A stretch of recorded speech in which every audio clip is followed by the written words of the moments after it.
आइए देखते हैं भाई होमोलोगस सीरीज, ये बहुत ज़्यादा इंपॉर्टेंट है और इस पे क्वेश्चन आने की प्रोबेबिलिटी बहुत ज़्यादा हाई रहती है।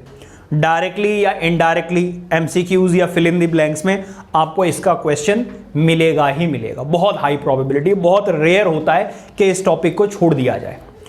ठीक है, तो ध्यान से समझेंगे और इसके ऊपर प्रैक्टिस भी ज़्यादा करेंगे। सबसे पहले बात करते हैं किसकी, होमोलोगस सीरीज की। ज़रा ध्यान दीजिएगा, मैं फटाफट समझा देता हूँ। हमने पढ़ा था किसके बारे में, एल्केन के बारे में। फिर हमने पढ़ा था किसके बारे में, एल्कीन के बारे में।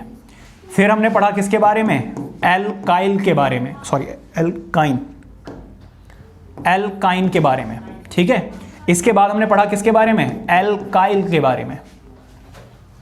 अब आप क्या कीजिए, इनके अगर मैं एक पहला फॉर्मूला क्या था एल्केन का, मीथेन का फॉर्मूला क्या था, CH4, फिर C2H6, फिर C3H8, फिर C4H10 एंड सो ऑन। ठीक है, अच्छा इन सभी का फॉर्मूला क्या है, सेम, क्या, CnH2n+2। सिमिलरली मैं एल्कीन की बात करूं तो इसका होता है C2 से शुरू होता है, आपको पता ही है, 1 नहीं आएगा, 4, C3H6, C4H8, C5H10। ये सारे के सारे फॉर्मूले एक ही जनरल फॉर्मूले से डिनोट किए जाते हैं एंड दैट इज CnH2n। इसके बाद आता है alkyne and that is CnH2n-2। इसका क्या था, C2H2, C3H4, C4H6, C5H8। और एल्काइल का भी ऐसा ही था, लिख दूं या फिर समझ गए अब आप, CnH2n+1। इस फॉर्मूले से आप नीचे लिख लोगे। ये सारी की सारी क्या है, होमोलोगस सीरीज। ये है होमोलोगस सीरीज ऑफ एल्केन, ये है होमोलोगस सीरीज ऑफ एल्कीन, ये है होमोलोगस सीरीज ऑफ एल्काइन, और एल्काइल के आप खुद बना सकते हो। ठीक है, क्या खास बात होती है होमोलोगस सीरीज की, पहली बात, सारे के सारे फॉर्मूले जो हैं वो एक ही जनरल फॉर्मूले से रिप्रेजेंट किए जाते हैं। ठीक है, दूसरी चीज, आप कोई भी दो कॉन्जिक्यूटिव मेंबर्स ले लीजिए, इनको हम क्या बोलते हैं, मेंबर्स ऑफ होमोलोगस सीरीज या फिर ग्रुप ऑफ होमोलोगस सीरीज। ये पूरा क्या है, ग्रुप है। अच्छा, अगर मैं इसमें और इसमें देखूं तो भाई 1 कार्बन और 2 हाइड्रोजन्स का गैप है। इसमें और इसमें देखूं 1 कार्बन और 2 हाइड्रोजन्स का गैप है। यहां पर भी 1 कार्बन और 2 हाइड्रोजन्स का गैप है।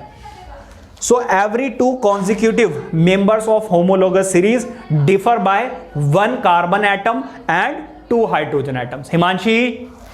हिमांशी मैम थोड़ा सा बोलना,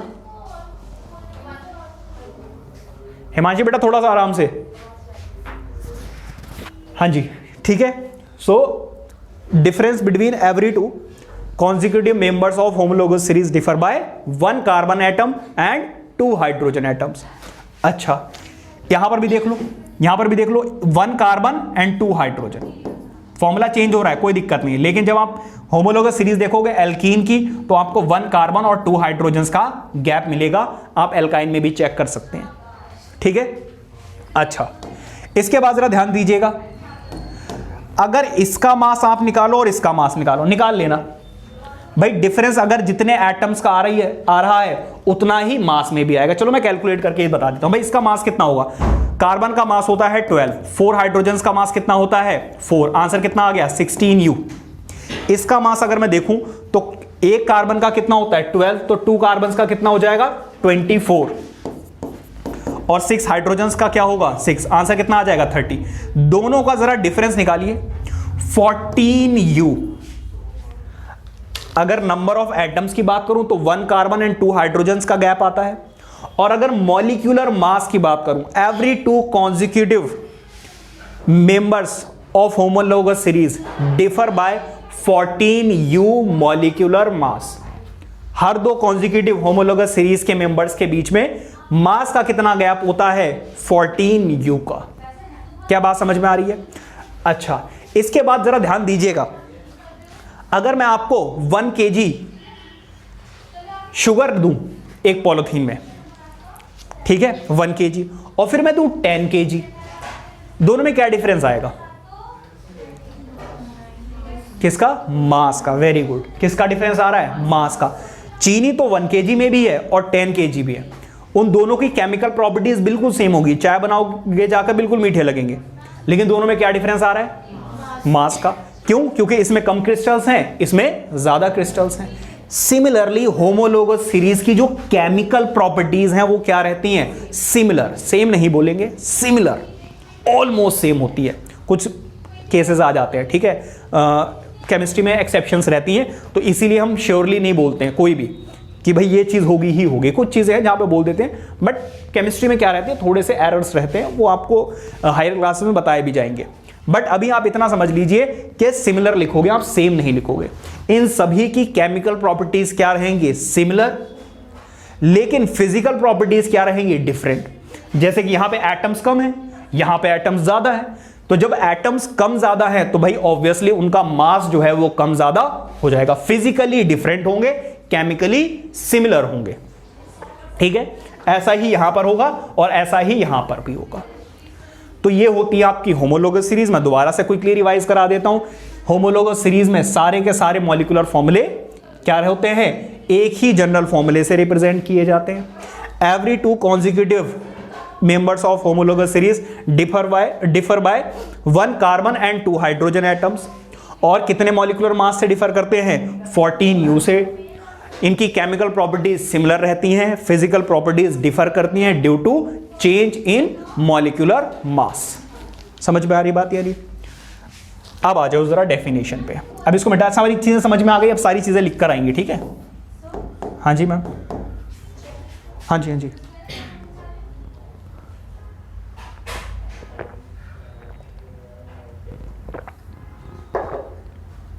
अच्छे समझ में आ गया? किसी बच्चे को 1% भी डाउट नहीं है? कुछ लग रहा है आपके माइंड में? स्कूल में किसके किसके हो गया होमोलोगस सीरीज? हो गया आप लोगों का होमोलोगस सीरीज? आपका नहीं हुआ? ठीक है, जरा देखिएगा। तो फिर जिनमें कोई कर रखा है उनके लिए वैसे ही थोड़ा इजी हो जाएगा, ठीक है। और अगर कोई चीज समझ में ना आए दोबारा से पूछ लेना। आ जाओ। The series of organic compounds having similar structure, भाई देखो सारे सिंगल बॉन्ड थे या डबल बॉन्ड थे या ट्रिपल बॉन्ड थे, ठीक है। Similar structure but similar and similar chemical properties. देखो क्या लिखा हुआ है? सिमिलर। सेम नहीं लिखते हैं, क्या लिखते हैं? Similar. Similar chemical properties but different physical properties. Physical properties क्यों डिफरेंट होती हैं ये चीजें मैंने आपको बता दी है, ठीक है। In which successive compound differ by CH2 group. CH2 group का मतलब एवरी 2 कॉन्जिक्यूटिव मेंबर्स के बीच में कितना डिफरेंस रहेगा? 1 carbon atom and 2 hydrogen atoms का, ठीक है। अब अगर मैं डायरेक्टली डेफिनेशन समझाता तो आपको सब ऊपर जाता कि ये चल के आ रहा है, इसलिए मैंने सारी चीजें पहले ही समझा दी। अब और अच्छे समझ पाएगा। जरा देखिएगा, the homologous series of hydrocarbons. देखो होमोलोगस सीरीज किसी की भी हो सकती है, लेकिन हमें जो पढ़नी है वो किसकी है? हाइड्रोकार्बन्स की। इसीलिए मैंने एग्जांपल भी किसके दिए? हाइड्रोकार्बन्स के, ठीक है। जरा देखिएगा, हाइड्रोकार्बन्स की पहली सीरीज, पहली है alkanes. The general formula of the homologous series of alkane is CnH2n+2।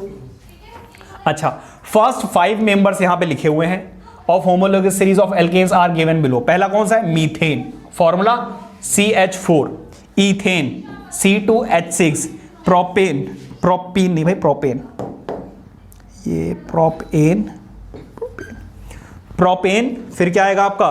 Butane, फिर क्या आएगा आपका? पेंटेन, ठीक है। तो ये है homologous series of alkenes. Next आ जाएगा आपका किसका?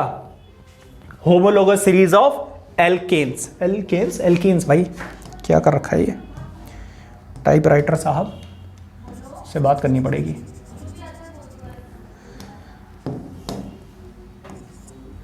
एल्कीन्स, ठीक है। एल्कीन्स की अगर मैं बात करूं तो सारे के सारे एक ही जनरल फॉर्मूले से रिप्रेजेंट किए जाएंगे and that is CnH2n। First 5 members of alkenes are given below, ये रहे। What is this? इथीन, और ये अच्छा ये कॉमन नेम, ओके ठीक है। तो फर्स्ट क्या हो गया आपका? इथीन, सेकंड क्या हो जाएगा? प्रोपीन, फिर ब्यूटीन, ब्यूटीन, फिर क्या आ जाएगा आपका पेंटीन, फिर क्या आ जाएगा आपका हेक्सीन। आप देख सकते हो सबके बीच का डिफरेंस क्या है, 1 carbon atom and 2 hydrogen atoms. ठीक है, अब जरा देखिएगा नेक्स्ट क्या है आपका होमोलोगस सीरीज ऑफ एल्काइंस। ठीक है, एल्काइंस में क्या है, जनरल फॉर्मूला इसका क्या है, CnH2n-2। ठीक है, अच्छा फर्स्ट 5 मेंबर्स इसके क्या होंगे होमोलोगस सीरीज ऑफ एल्काइंस, ये रहे आपका। सबसे पहला है इथाइन, इसका मॉलिक्यूलर फॉर्मूला क्या है, C2H2, फिर प्रोपाइन C3H4, फिर ब्यूटाइन, पेंटाइन और हेक्साइन। क्या बात समझ में आ रही है? अच्छा क्वेश्चन आपका कैसे आता है, मैंने आपको बताया था सबसे पहले तो वहां से बोलेंगे right first 4 members of alkyne group, तो एक तो ये सिंपल सा क्वेश्चन फॉर्मूला हो गया। फिर आपसे कहेंगे explain homologous series with the help of an example of alkene group. अब एल्केन बोल दिया तो आपको एल्केन ही लेना पड़ेगा, फिर आपके पास कोई ऑप्शन नहीं बचेगा। ठीक है, फिर आपसे प्रॉपर्टीज, फिर आपको क्या करना होगा, पहले तो आपको एग्जांपल लेकर लिखना होगा होमोलोगस सीरीज की, सबसे पहले डेफिनेशन लिखोगे, फिर आप फर्स्ट 5 मेंबर्स लिखोगे, फिर नीचे सारी प्रॉपर्टीज जो भी मैंने स्टार्टिंग में आपको समझाई थी वो अभी आगे आएंगी भी, वो सारी प्रॉपर्टीज आप लिखोगे। समझ में आ रही बात यानी? तो इसलिए आपको सारे के सारा अभी तक जो पढ़ाया गया वो सारी चीजें याद होनी चाहिए, तभी कर पाओगे।